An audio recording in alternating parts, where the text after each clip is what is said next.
Hello friends, स्वागत है आप सभी का आपके अपने यूट्यूब चैनल एजुकेशन टेक पर। मैं हूं आपके साथ विनीत कुमार।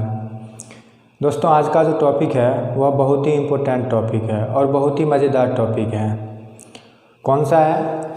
डिवाइजर, भाजक।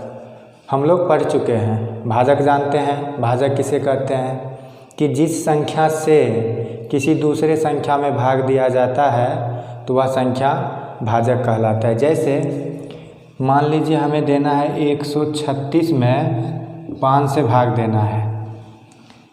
136 में 5 से भाग देना है तो क्या होगा? 5 दूनी 10, 3 बचा शेष, इस पर 6, 36, 5 सत्ते 35 और यहाँ कितना बच गया? 1। तो यह जो 5 हो गया इसको क्या कहते हैं? इसको क्या कहते हैं? डिवाइजर, भाजक। इसी को क्या कहते हैं? भाजक। अर्थात ऐसी संख्या जिससे भाग दिया जाता है उसे भाजक कहते हैं। तो हमको आज यही पढ़ना है, भाजक के बारे में पढ़ना है और इस सभी को नहीं पढ़ना है। किसको पढ़ना है? भाजक के बारे में। इस सब के बारे में बाद में पढ़ेंगे। वैसे बता देते हैं कि इसको क्या कहते हैं? भाज्य, डिविडेंड। क्या कहते हैं? भाज्य, डिविडेंड। और जो यहाँ पे आता है भाग देने के बाद उसको क्या कहते हैं? भागफल, क्वोशिएंट। और इसको क्या कहते हैं? शेष, रिमाइंडर। तो याद रखिएगा। लेकिन हमें इस सब को अभी नहीं पढ़ना है, बाद में देखेंगे। अभी किसको देखना है? डिवाइजर, भाजक को देखना है। अब इसमें क्या देखना है कि जैसे कोई संख्या दे देगा। मान लीजिए कि कोई संख्या दिया हुआ है 135। पूछेगा कि 135 में ऐसी कुल कितनी संख्या है जिससे पूरा भाग लग जाएगा। अर्थात इसमें भाजकों की संख्या पूछ देगा। फिर पूछ देगा कि ऐसी कितनी समभाजक संख्या है जिसमें इससे पूरा भाग लग रहा है, या ऐसी कुल कितनी विषम भाजक संख्या है जिससे इसमें पूरा भाग लग जाएगा। तो उसको हम लोग कैसे बनाएंगे आइए देखते हैं। आज उसी पर चर्चा करते हैं। इसको बनाने के लिए आपको मुख्यतः 3 बातें याद रखना है। तो सबसे पहले वो लिख लीजिए, इसके बाद इसके आधार पर हम लोग क्वेश्चन को बनाएंगे। अब देखिए, नोट फर्स्ट में सबसे पहला पॉइंट क्या देखना है? आपसे पूछेगा कि कुल भाजकों की संख्या कितनी है। कोई भी नंबर दे देगा और उसमें पूछेगा कि कुल भाजकों की संख्या कितनी है। भाजक मतलब ऐसी संख्या जिससे पूरा भाग लग जाए। तो उसके लिए क्या करेंगे कि जो भी संख्या दिया रहेगा सबसे पहले उसका गुणनखंड निकालेंगे। गुणनखंड में क्या करेंगे कि जब सारा गुणनखंड निकल जाएगा तो इसके बाद 2 को एक साथ लिख लेंगे, जो कितना बार 2 आ रहा है। फिर 3 को एक साथ लिख लेंगे कि 3 कितना बार है। इसी तरह जितना भी अभाज्य संख्या निकलेगा सभी को अलग अलग लिख लेंगे कि कितना बार आता है। और उसके बाद सभी के पावर में 1 जोड़ देना है। जो भी अभाज्य संख्या आएगा उसका पावर होगा जो इतना बार आया है, उस सभी पावर में 1 जोड़ना है। जैसे देखिए, मान लीजिए कि आपको दिया रहेगा 18 दिया हुआ है। कौन सी संख्या दिया हुआ है? 18 दिया हुआ है। अब क्या करेंगे? सबसे पहले हम 18 का गुणनखंड निकालते हैं। तो गुणनखंड निकालने के लिए क्या करते हैं? अभाज्य संख्या से ही भाग देते हैं। सबसे छोटी अभाज्य संख्या है 2, इसके बाद 3, इसके बाद 5, इसके बाद 7। अगर अभाज्य संख्या आप लोग को नहीं आता है तो हम बता चुके हैं, आप लोग देख लीजिएगा कि कैसे अभाज्य संख्या होता है। तो सबसे पहले 2 से देते हैं तो कितना टाइम्स लगेगा? 9 बार में। अब तो नहीं लगेगा तो कितना से लगेगा? 3 से। 3 तिया 9। अब तो नहीं लगेगा किसी से। तो 18 का गुणनखंड क्या सब आया है? 2 गुने 3 गुने 3। अब देखिए यहाँ पर इसमें जो है सो 2 कितना बार आया है? 1 बार 2 आया है। और 3 कितना बार आया है? 2 बार आया है। 2 1 बार आया है तो 2 का पावर 1 लिख दिए हैं। 3 2 बार आया है तो 3 का पावर 2 लिख दिए हैं। अब इसी को हम क्या करना है कि जितना भी पावर में दिया हुआ है उसमें 1 जोड़ करके सभी संख्या को गुना करना है। यह जो पावर दिया हुआ है इसके सभी पावर में, चाहे कितना भी यहाँ संख्या दिया रहे, जितने भी अभाज्य संख्या दिया रहेगा और उसका पावर में जो रहेगा उसमें 1 जोड़ के लिखना है। तो इसका पावर क्या है, 1 है, तो इसमें 1 जोड़िए और फिर गुना कीजिए। इसका पावर कितना है, 2, इसमें 1 जोड़िए। फिर इसी तरह और संख्या रहता तो क्या करते, और लिखते जाते। अब देखिए, एक में 1 जोड़ेंगे कितना होगा, 2 गुने 2 में 1 जोड़ेंगे 3, 2 तिया 6। इसका मतलब क्या हुआ कि 6 ऐसी संख्या है जिससे 18 में पूरा पूरा भाग लग जाएगा। कितना संख्या है, 6 संख्या है। जैसे देख लीजिए, 18 में किस किस से भाग लगेगा, 1 से लगेगा ही, 2 से लगेगा, 3 से लगेगा, 4 से नहीं लगेगा, 5 से नहीं लगेगा, 6 से लगेगा, 7, 8 से नहीं लगेगा, 9 से लगेगा और फिर एक के बाद 18 से लगेगा। तो इसमें कुल कितनी संख्या है, 6 संख्या है ना, 1, 2, 3, 4, 5, 6। तो 6 जो है सो क्या हो गया, भाजक हो गया। तो इसमें लिख देंगे, पूछ देगा कि कुल भाजकों की संख्या क्या है, तो इसमें कुल भाजकों की संख्या कितना हो गया, कुल भाजकों की संख्या हो गया 6। कुछ नहीं करना है, सीधे जो संख्या दिया रहेगा उसका गुणनखंड करना है। गुणनखंड करने के बाद जो भी अभाज्य संख्या आ रहा है उसको हम पावर में लिख लेंगे। सबको अलग अलग करके पावर में लिख लेंगे कि 2 कितना बार आ रहा है, 3 कितना बार आ रहा है, 5 कितना बार आ रहा है, 7 कितना बार आ रहा है। और जितना पावर दिया रहेगा सभी को पावर में 1 जोड़ करके और सभी संख्या को गुना करेंगे। गुना करने के बाद जो संख्या आएगा वही उसका कुल भाजकों की संख्या होगा। तो फर्स्ट पॉइंट समझ में आ गया। अब सेकंड पॉइंट क्या है कि आपसे पूछ देगा, ये तो कुल भाजकों की संख्या हुआ ना। कुल भाजकों का संख्या का मतलब क्या हुआ कि सम संख्या से भी भाग लगेगा और विषम संख्या से भी भाग लगेगा। दोनों संख्या से भाग लग करके जो आया है वो बताया है। लेकिन अब क्या पूछ देगा कि इसमें कुल सम संख्या कितना है जिससे पूरा पूरा भाग लग जाएगा, कुल विषम संख्या कितना है जिससे इसमें पूरा पूरा भाग लग जाएगा। तो उसको कैसे बनाएंगे। एक चीज़ ध्यान रखना है कि कोई भी संख्या होगा उसमें 1 से और अपने आप से पूरा पूरा भाग लगेगा ही। देख लीजिए, 1 से ऐसा कोई भी संख्या नहीं है जिसमें 1 से पूरा पूरा भाग नहीं लगेगा। तो एक ठो तो यह रहेगा ही और दूसरा अपने आप से भाग लगेगा हमेशा। तो एक संख्या यह रहेगा ही, यानी कि किसी भी संख्या का 2 भाजक तो होगा ही हमेशा, चाहे वह भाज्य संख्या हो या फिर अभाज्य संख्या हो, उसमें 1 से और अपने आप से भाग लगेगा ही। बाकी किसी संख्या से भाग लगेगा तो उसको हमें गिनकर लिखना है। अब यहीं पर पूछ देगा कि आपको 1 और अपने आप को छोड़कर कुल कितनी भाजकों की संख्या है, किसी भी संख्या का दे देगा। तो क्या कैसे ज्ञात करेंगे, 1 और 2, 1 और अपने आप को छोड़ करके। तो 1 को और अपने आप को छोड़कर कुल कितनी संख्या हो गया, 2 संख्या हुआ, तो 2 माइनस कर देंगे। जो कुल भाजकों की संख्या निकलेगा तो उसमें से 2 माइनस कर देंगे। अब जैसे यही है तो इसी में क्या करेंगे, अगर 2 माइनस कर दिए तो कितना हो गया, 4 संख्या हो जाएगा कि 1 और अपने आप को छोड़कर 4 ऐसी संख्या है जिससे पूरा पूरा भाग लग जाएगा। अब देखिए, नेक्स्ट पॉइंट दिया है कि कुल समभाजकों की संख्या क्या होगा।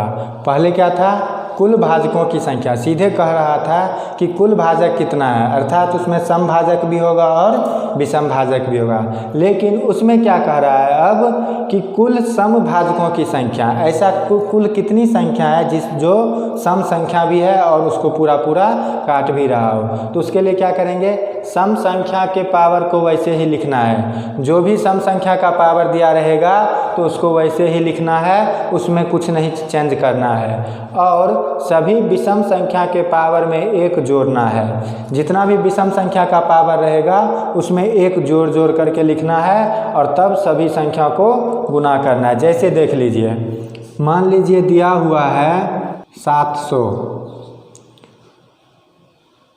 दिया हुआ है। इसमें पूछ देगा आपको कि कुल भाजकों की संख्या क्या है, कुल समभाजकों की संख्या क्या है। तो कैसे ज्ञात करेंगे, सबसे पहले इसका गुणनखंड निकालते हैं। 700 का गुणनखंड कैसे कैसे निकालेंगे, 2 से देंगे कितना होगा 350, फिर 2 से देंगे कितना होगा 1 7 5 175। अब तो 2 से नहीं लगेगा 3 से लगेगा?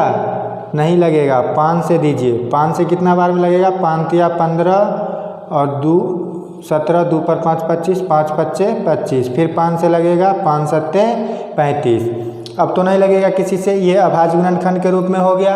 अब क्या सब आया है लिखिए यहाँ पर, 2 गुने 2 गुने 5 गुने 5 गुने 7। तो यहाँ 2 कितना बार आया है? 2 2 बार आया है, तो 2 का पावर 2 लिख दीजिए। 5 कितना बार आया है? 5 2 बार आया है, तो 5 का पावर 2 लिख दीजिए। 7 कितना बार आया है? 7 1 बार आया है, 7 का पावर 1 लिख दीजिए। अब देखिए इसमें आपको पता है कि 2 क्या है? एक अभाज्य संख्या है, लेकिन एक सम संख्या भी है। 2 ही मात्र एक ऐसी संख्या है जो सम संख्या होने के बावजूद क्या है? यह एक अभाज्य संख्या है। तो यह सम संख्या है। तो हम क्या बोले थे कि सम संख्या के पावर को वैसे ही लिखना है। 2 क्या है? एक सम संख्या है और इसका जो भी पावर रहेगा उसको वैसे ही लिख देना है। इसके पावर को वैसे ही लिख देना है, इसमें कोई चेंज नहीं करना है। अब गुना का चिन्ह दीजिए। अब क्या करेंगे? 5 क्या है? 5 एक विषम संख्या है। 5 क्या है? विषम संख्या है। तो इसके पावर जो दिया हुआ है इसमें 1 जोड़ेंगे, तो इसका पावर कितना है? 2 है, 2 में 1 जोड़ दिए, गुने। अब देखिए 7 क्या है? 7 एक विषम संख्या है, इसका पावर कितना है? 1 है, तो 1 में 1 जोड़ देंगे। अब देखिए क्या करेंगे? 2 गुने 2 1 3 और 1 1 2 गुने 2, तो क्या हो जाएगा? 2 तिया 6, 6 दूनी 12। तो यह 12 क्या हो गया? समभाजकों की संख्या। क्या हो गया? समभाजकों की संख्या हो गया। कितना? 12। समभाजकों की संख्या 12 हो गया। कैसे ज्ञात किए? कि सम संख्या वाले पावर को ऐसे ही लिख दिए हैं, और जो विषम संख्या का पावर दिया हुआ है उसमें 1 जोड़ जोड़ करके लिखे हुए हैं। अब सभी को गुना किए तो क्या आ गया? 2 तिया 6, 6 दूनी 12, तो 12 क्या हो गया? समभाजकों की संख्या। अब अगर इसमें पूछ दे कि कुल भाजकों की संख्या क्या होगा, तो कैसे ज्ञात करेंगे? तो उसके लिए बताए हुए थे फर्स्ट में कि जितना भी संख्या दिया रहेगा, अभाज्य संख्या दिया रहेगा, सभी के पावर में 1 1 जोड़ करके लिखेंगे। जितना भी पावर दिया हुआ है सभी को 1 जोड़ेंगे, तो क्या हो जाएगा? 2 + 1 गुने 2 + 1 गुने 1 + 1, तो यह क्या हो जाएगा? 2 1 3 गुने 2 1 3 गुने 1 1 2, तो 3 तिया 9 दूनी 18। तो कुल भाजकों की संख्या क्या हो गया? कुल भाजकों की संख्या हो गया 18। अर्थात 18 ठो ऐसी संख्या है जिससे 700 पूरा कट जाएगा। अब देख लीजिए कुल भाजक का संख्या कितना निकल गया? 18, और सम भाजक का संख्या कितना निकल गया? 12। तो अब यहाँ से विषम भाजक की संख्या निकाल लेंगे? नहीं निकाल पाएंगे। कैसे नहीं निकाल पाएंगे? देख लीजिए कुल भाजक कितना है? 18। मतलब क्या हुआ कि 18 ठो ऐसी संख्या है जिससे 700 पूरा कट जाएगा। उसमें से 18 ठो में से 12 ठो जो है सो क्या है? समभाजक है। यानी कि 12 ठो समभाजक संख्या है, तो विषम भाजक क्या हो जाएगा? 18 ठो पूरा है, तो उसमें से 12 को घटा दीजिए। अरे 18 ठो ना संख्या है जिससे पूरा यह कट रहा है, उसमें से तो 12 ठो क्या हो गया? समभाजक संख्या हो गया। तो अब क्या बच गया? 18 में से 12 घटा लेंगे, तो 6 ठो संख्या जो है वह क्या हो जाएगा? विषम भाजकों की संख्या हो जाएगा। क्या हो जाएगा? विषम भाजकों की संख्या। विषम भाजकों की संख्या क्या हो जाएगा? ये जो कुल भाजकों की संख्या है इसमें से समभाजक की संख्या निकाल लेंगे, तो जो बचेगा वह क्या हो जाएगा, विषम भाजकों की संख्या। अगर हमें कुल भाजक की संख्या या सम भाजक की संख्या पता चल गया तो विषम भाजक संख्या निकाल लेंगे, या फिर कुल भाजक की संख्या और विषम भाजक की संख्या पता चल गया तो सम भाजक की संख्या निकाल लेंगे, दोनों को एक दूसरे में से घटा करके। अब ये तो हो गया एक तरह से। मान लीजिए अगर आपको निकालने के लिए ही बोल दे, अभी यहाँ पे सम संख्या निकाले थे तब ना विषम निकाल लिए, अब विषम भी पहले हमको निकालना रहेगा, तो क्या करेंगे, तो उसके लिए भी एक फॉर्मूला है। तीसरा पॉइंट वही बताना है हमको। तो तीसरा पॉइंट देख लीजिए जो क्या है। नेक्स्ट देखिए क्या कर रहा है, अब इसमें निकालने के लिए बोल रहा है कुल विषम भाजकों की संख्या। कोई भी संख्या दिया हुआ है तो अभी तक दो सीख लिए हम लोग, क्या क्या, कि कुल भाजक की संख्या कैसे ज्ञात करेंगे, सम भाजकों की संख्या कैसे ज्ञात करेंगे। अब कह रहा है विषम भाजकों की संख्या कैसे ज्ञात करेंगे, तो उसके लिए क्या है, सम संख्या को छोड़ देना है। जो भी सम संख्या का पावर है उसको छोड़ देना है, उसको लिखना ही नहीं है। किसको लिखना है, छोड़कर सभी विषम संख्या के पावर में एक जोड़कर सभी संख्याओं को गुना करें। इसका मतलब क्या हुआ कि जो भी सम संख्या का पावर है अर्थात 2 का जो पावर है उसको छोड़ देना है, लेना ही नहीं है, और जो विषम संख्या का पावर होगा उस सभी में एक जोड़ करके और सभी को गुना करिए तो वह क्या हो जाएगा, कुल विषम भाजकों की संख्या। जैसे देख लेते हैं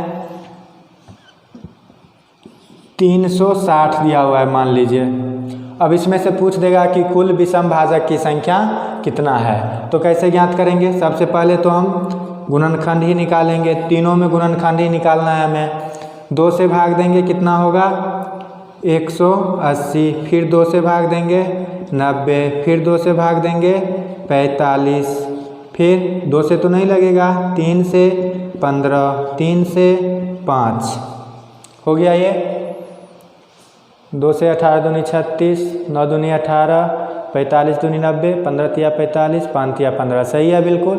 अब देख लीजिए इसका गुणनखंड क्या सब आया है, तो 2 कितना बार आया है, 3 बार आया है, 2 का पावर 3 गुने 3 कितना बार आया है, 2 बार आया है, 3 का पावर 2 गुने 5 कितना बार आया है, 1 बार आया है, 5 का पावर 1। अब देखिए यहाँ पर हम इसमें क्या निकालना है, हमें कुल विषम भाजकों की संख्या। क्या निकालना है, कुल विषम भाजकों की संख्या निकालना है हमें। तो कैसे ज्ञात करेंगे, सम संख्या के पावर को छोड़ देना है। सम संख्या कौन सा है, 2, तो इसके पावर को नहीं लेना है। अब विषम संख्या कौन कौन है, 3 और 5 है, तो यह विषम संख्या है तो इसके पावर में क्या करेंगे, 1 जोड़ देंगे। 3 का पावर कितना है, 2 है, तो 2 में 1 जोड़ दिए और गुने, फिर 5 का पावर कितना है, 1 है, तो 1 में 1 जोड़ दिए। अब इसको गुना कीजिए, 2 1 3 गुने 1 1 2 कितना हो गया, 6। इसका मतलब क्या हुआ कि कुल विषम भाजक का संख्या इसमें कितना हो जाएगा, 6। अर्थात 6 ठो ऐसी संख्या है जो विषम होते हुए इसको पूरा पूरा विभाजित कर रहा है। अब इसी में कह दे कि कुल भाजक की संख्या कैसे ज्ञात करेंगे, तो निकाल लीजिएगा, बता दिए हैं। सम भाजक की संख्या कैसे ज्ञात करें वो भी बता दिए हैं, निकाल लीजिएगा। अब देखिए नेक्स्ट क्वेश्चन दिया हुआ है कि 75 के पावर 5 गुने 21 के पावर 8 में कुल भाजकों की संख्या और सम भाजकों की संख्या तथा विषम भाजकों की संख्या ज्ञात करें। तीनों इसमें ज्ञात करना है, अलग अलग तीनों ज्ञात करना है। तो सबसे पहले हम क्या करेंगे, इसको गुणनखंड करेंगे। जब भी कोई भी संख्या दिया रहे उसको गुणनखंड ही करना है। तो देखिए कैसे बनाते हैं, 75 का पावर 5 गुने 21 का पावर 8 दिया हुआ है, तो सबसे पहले क्या करेंगे, पावर को छोड़ देते हैं, 75 का गुणनखंड निकालेंगे। 75 का गुणनखंड क्या सब होगा, 3 गुने 5 गुने 5। नहीं निकालने आता है तो यहाँ से निकाल लीजिए, 3 से लगेगा, 2 से तो लगेगा नहीं, 3 से कितना हो गया, 25 बार में कटेगा। फिर किससे लगाएंगे, 5 से, 5 5 25 निकल गया। अब 75 का पावर कितना दिया हुआ है, 5 दिया हुआ है, तो इस पूरे का पावर कितना होगा, 5 होगा गुने। इसी तरह 21 का गुणनखंड क्या सब होगा, 3 गुने 7 गुने बस। अब गुना क्या, 21 है तो सीधे 3 सत्ते 21, इसका पावर कितना है 8 है, तो इस पूरे का पावर कितना हो जाएगा 8 हो जाएगा। अब देखिए जब हम इस पावर को तोड़ेंगे तो क्या होगा, इस पावर को हटाने के बाद यह पावर क्या होगा, जितना भी संख्या है सभी के पावर में आ जाएगा। तो क्या हो जाएगा 3 का पावर 5 गुने 5 का पावर 5 गुने 5 का पावर 5 गुने इसमें क्या हो जाएगा, इसका पावर 8 है तो इस दोनों संख्या का पावर क्या होगा 8 हो जाएगा। अब देख लीजिए 3 कहाँ कहाँ पर है, एक 3 तो 5 बार यहाँ पर है और 3 8 बार यहाँ पर है, तो कुल कितना बार 3 हो जाएगा, 5 और 8 13, 3 के पावर कितना हो जाएगा 13। 5 कहाँ कहाँ पर है, 5 यहाँ पर है और 5 यहाँ पर है, तो क्या हो जाएगा 5 5 10, तो 5 का पावर 10 गुने 7 तो एक ही बार है, तो क्या हो जाएगा 7 का पावर 8। अब देख लीजिए फॉर्मूला होता है कि x की पावर m गुने x की पावर n। इसका मतलब क्या हुआ कि दोनों संख्या का आधार बराबर है और पावर अलग अलग है, और बीच में जब गुना का चिन्ह हो तो क्या करेंगे, दोनों के आधार को ऐसे ही लिख देना है और पावर को जोड़ देते हैं, पावर को क्या करते हैं जोड़ देते हैं। तो वही किया है, 3 का पावर 5 है और 3 का पावर 8 है, दोनों का आधार जो है सो क्या है बराबर है, इसमें भी 3 है इसमें भी 3 है, आधार तो बराबर है और बीच में तो गुना का ही चिन्ह है, तो पावर को जोड़ दिए तो 8 5 13। ठीक इसी प्रकार इसको भी किए हैं, दोनों का आधार बराबर है 5 5 है, तो 5 लिख दिए आधार और पावर को जोड़ दिए हैं 5 5 10। अब देखिए यहाँ तक तो हम कर लिए, गुणनखंड निकाल लिए अभाज्य गुणनखंड के रूप में। अब क्या करते हैं, पहला क्या निकालना है हमें, कुल भाजकों की संख्या, कुल भाजकों की संख्या बताए हुए थे नोट फर्स्ट में। कैसे ज्ञात करते हैं, कुल भाजकों की संख्या निकालने के लिए जितना भी आधार दिया हुआ है, चाहे सम संख्या हो या विषम संख्या हो, सभी के पावर में 1 जोड़ करके और गुना करना है सबको। तो क्या होगा 13 प्लस 1 गुने 10 प्लस 1 गुने 8 प्लस 1 हो गया। अब इसको गुना कीजिए, 13 1 14 गुने 10 1 11 गुने 8 1 9।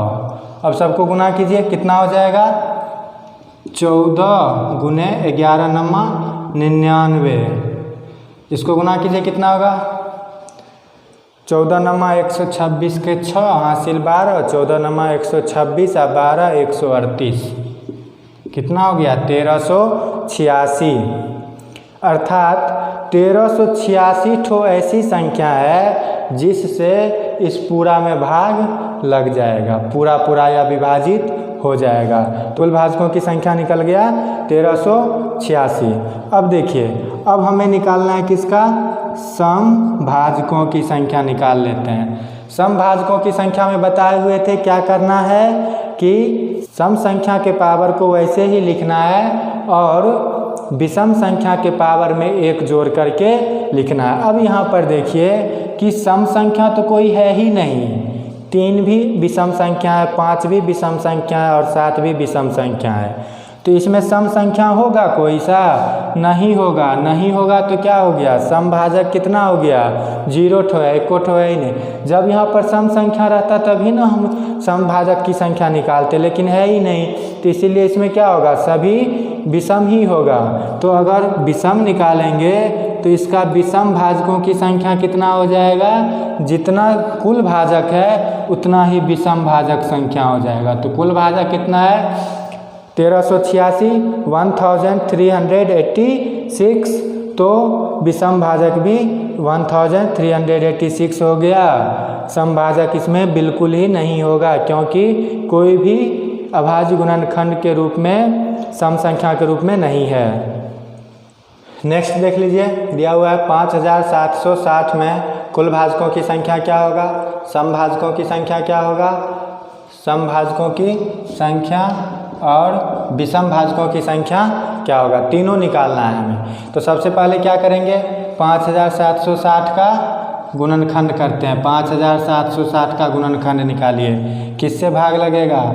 2 से। 2 दूनी 4, 2 अट्ठे 16, 2 अट्ठे 16, 0। फिर 2 से, 2 1 4 4 0। फिर 2 से 7 2 0। फिर 2 से 360। फिर 2 से भाग दीजिए 180। फिर 2 से भाग दीजिए 90। फिर 2 से दीजिए 45। फिर 2 से नहीं लगेगा, 3 से 15। फिर 3 से 5। इतना हो गया। अब देखिए सबसे पहले हम लिख रहे हैं कि 5760 का गुणनखंड क्या सब आया है। देख लीजिए यहीं पर 2 कितना बार आया है, यहाँ से यहाँ तक है 1 2 3 4 5 6 7 बार। 2 कितना बार आया है? 7 बार। 2 का पावर 7 गुने 3 कितना बार आया है? 2 बार आया है, तो 3 का पावर 2 गुने 5 कितना बार आया है? 1 बार आया है, तो 5 का पावर 1। अब देखिए हमें क्या निकालना है? सबसे पहले कुल भाजकों की संख्या। कुल भाजकों की संख्या तो क्या हो जाएगा? बताए हुए थे कि जितना भी संख्या दिया रहा है उसके पावर में 1 जोड़ देंगे। तो इसका पावर कितना है? 7 है, 7 में 1 जोड़ दिए गुने इसका पावर कितना है? 2 है, 2 में 1 जोड़ दिए गुने इसका पावर कितना है? 1 है, तो 1 में 1 जोड़ दिए। अब क्या करेंगे? सभी को गुना कीजिए। कितना होगा? 7 1 8 2 1 3 गुने 1 1 2 8 3 24 24 दूनी 48। अर्थात 48 ठो ऐसी संख्या है जिससे 5760 में पूरा भाग लग जाएगा। कुल भाजकों की संख्या कितना निकल गया? 48। अब निकालते हैं समभाजकों की संख्या। समभाजकों की संख्या, समभाजकों की संख्या में बताए हुए थे कि जो सम संख्या दिया रहेगा, 2 क्या है? सिर्फ आधार को देखना है कि सम है कि विषम है, पावर वाले को नहीं देखना है, हमेशा आधार को देखना है। आधार में 2 क्या है? सम संख्या है। तो सम संख्या दिया हुआ है तो इसके पावर को ऐसे ही लिख दीजिए। जो सम संख्या दिया रहता है उसके पावर को ऐसे ही लिखते हैं, और जो विषम संख्या दिया हुआ है इसके पावर में 1 जोड़ के लिखेंगे। तो 3 विषम है, इसके पावर में कितना है? 2 है, तो 1 जोड़ दीजिए। फिर 5 क्या है? विषम संख्या है, इसके पावर में 1 है, तो 1 जोड़ दीजिए। अब देखिए क्या होगा? 7 गुने 2 1 3 गुने 1 1 2 कितना होगा? 7 या 21 21 दूनी 42। तो कुल समभाजकों की संख्या कितना हो गया? 42 हो गया। अब यहाँ से विषम निकल जाएगा, विषम भाजकों की संख्या क्या हो जाएगा? सीधे कुल भाजक की संख्या में से समभाजक को घटा देते हैं। कुल भाजक का संख्या 48 माइनस इसमें से 42 को घटा दीजिए। कितना होगा? 8 में से 2 गया 6 और 4 में से 4 गया कुछ नहीं। अर्थात 6 ठो ऐसी संख्या है जो विषम भाजक की संख्या है। अब यदि इसको ट्रिक पर हम बनाएंगे तो उसको कैसे ज्ञात करते हैं वो भी देख लीजिए। विषम भाजकों की संख्या, विषम भाजक की संख्या निकालने के लिए क्या बोले थे कि जो सम संख्या का पावर दिया है उसको छोड़ देना है, इसको तो लेना ही नहीं है, सम संख्या के पावर को नहीं लेना है। और विषम संख्या का जो पावर दिया हुआ है उसमें 1 जोड़ करके गुना करना है। तो इसका पावर 2 था तो 2 में 1 जोड़ दिए, इसका पावर 1 था 1 में 1 जोड़ दिए। तो क्या होगा? 2 1 3 गुने 1 1 2 3 दूनी 6 ही ठो आया था ना।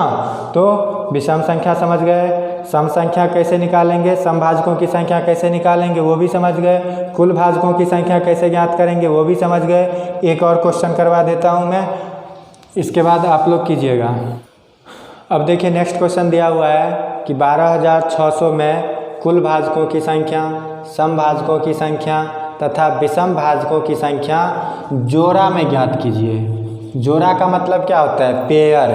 जोड़ा का मतलब पेयर, इंग्लिश में बोलते हैं पेयर। पेयर का मतलब क्या होता है कि दो संख्या को लेंगे एक साथ तो उसको क्या कहेंगे? जोड़ा, और इंग्लिश में बोलते हैं पेयर। तो जोड़ा में ज्ञात करें मतलब कि 2 संख्या करके लेकर के ज्ञात करना है कि कुल कितनी संख्या है। तो सबसे पहले हम क्या करेंगे? 12600 का गुणनखंड निकालते हैं। कितना होगा? 2 से भाग देंगे, 2 छक्के 12, 2 तिया 6, फिर 2 से भाग देंगे, 2 तिया 6, 2 एकान 2, 2 पंचे 10, फिर 2 से भाग देंगे, 2 एकान 2, 2 पंचे 10, 2 सत्ते 14, 2 पंचे 10। अब तो 2 से नहीं लगेगा, अब किससे लगेगा? 3 से लगेगा। 3 पच्चे 15, 3 दूनी 6, 3 पच्चे 15, फिर 3 से 3 एकान 3, 3 सत्ते 21, 3 पच्चे 15।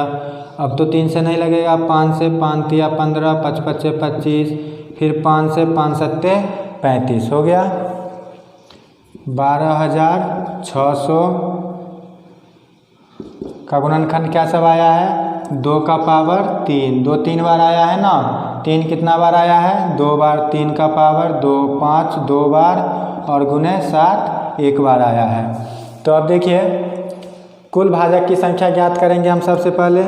कुल भाजकों की संख्या, भाजकों की संख्या कैसे ज्ञात करेंगे? जितना भी आधार दिया हुआ है सभी के पावर में 1 जोड़ करके गुना करते हैं। तो 3 दिया हुआ है तो 3 1 4, गुने 2 1 3, गुने 2 1 3, गुने 1 1 2, सभी के पावर में 1 जोड़कर गुना किए हैं। तो क्या होगा? 4 तिया 12, 12 तिया 36, 36 दूनी 72। इसका मतलब क्या हुआ? कुल भाजक 72 है, अर्थात 72 ठो ऐसी संख्या है जिससे 12,600 में पूरा भाग लग जाएगा। अब निकालते हैं समभाजकों की संख्या। समभाजकों की संख्या में बताए हुए थे कि जो सम संख्या दिया रहता है जिसका आधार सम संख्या हो तो उसके पावर को वैसे ही लिख लेंगे। तो क्या हो जाएगा? 3, इसका पावर 3 है ना, तो 3 गुने 2 1 3, गुने 2 1 3, गुने 1 1 2। कुछ नहीं करना है, जो सम संख्या आधार में दिया हुआ है उसके पावर को ऐसे ही लिख दिए हैं, और विषम संख्या जो आधार में दिया हुआ है उसके सभी पावर में 1 1 जोड़ करके लिखे हैं। इसका पावर 2 है तो 2 1 3, इसका पावर 2 है तो 2 1 3, इसका पावर 1 है तो 1 1 2। अब इसको गुना कीजिए, 3 तिया 9, 9 तिया 27, 27 दूनी 54, हो गया। तो कितना आ गया? 54 ठो ऐसी संख्या है जो सम संख्या है और उससे इस 12,600 में पूरा भाग लग जाता है। अब निकाल लेते हैं विषम संख्या का। विषम भाजकों की संख्या कितना हो जाएगा? या तो फॉर्मूला से निकाल लीजिए जो हम नोट 3 में लिखाए हुए थे, या फिर क्या करेंगे इसमें से इसको घटा लेंगे। कुल भाजकों की संख्या में से सम भाजकों की संख्या को घटा लेते हैं। तो कितना हो जाएगा? 12 में से 4 गया 8, और यह हो गया 6, 6 में से 5 गया तो 1। 18 ठो ऐसी संख्या है जो विषम भाजक संख्या है। अब देखिए यह तो हमें कुल भाजक का संख्या, सम भाजक का संख्या और विषम भाजक का संख्या निकला है, लेकिन हमें इसको किस में पूछा है? जोड़ा में पूछा है। तो जोड़ा में कुल भाजक की संख्या कितना हो जाएगा? जोड़ा में कुल भाजक की संख्या कितना हो जाएगा? कुल भाजकों की संख्या, जोड़ा का मतलब बताए हैं कि क्या होता है? 2। जोड़ा का मतलब 2, तो 72 है तो 72 में क्या करेंगे? 2 से भाग देंगे तो कितना होगा? 36, अर्थात 36 जोड़ा कुल भाजक संख्या हुआ। ठीक है, इसी तरह सम भाजक संख्या का निकाल लेंगे। जोड़ा में कुल सम भाजकों की संख्या, सम भाजकों की संख्या क्या होगा? कुल कितना सम संख्या है? 54/2, कितना हो जाएगा? 27 ठो ऐसा संख्या है जो सम संख्या होकर के जोड़ा में दिया गया है। और इसी तरह विषम का निकालेंगे जोड़ा में तो क्या हो जाएगा? 18/2 अर्थात 9। 9 ठो ऐसा जोड़ा संख्या है जो विषम संख्या भाजक के रूप में दिया हुआ है। तो इसी तरह ज़रूरी नहीं है कि तीनों को देगा, हम इसलिए बता दिए हैं तीनों की समझ में आ जाएगा। इसमें से किसी एक को ही देगा, कभी भी देगा तो किसी एक को ही दे देगा, या तो विषम भाजक संख्या का दे देगा जोड़ा में निकालने के लिए, या सम भाजक की संख्या जोड़ा में निकालने के लिए दे देगा, या कुल भाजक की संख्या को दे दे। तीनों कभी भी नहीं देगा, चाहे कोई भी संख्या होगा तीनों निकालने के लिए नहीं देगा, कोई एक ठो निकालने के लिए देगा। तो दोस्तों आज की क्लास यहीं पे समाप्त हो रही है।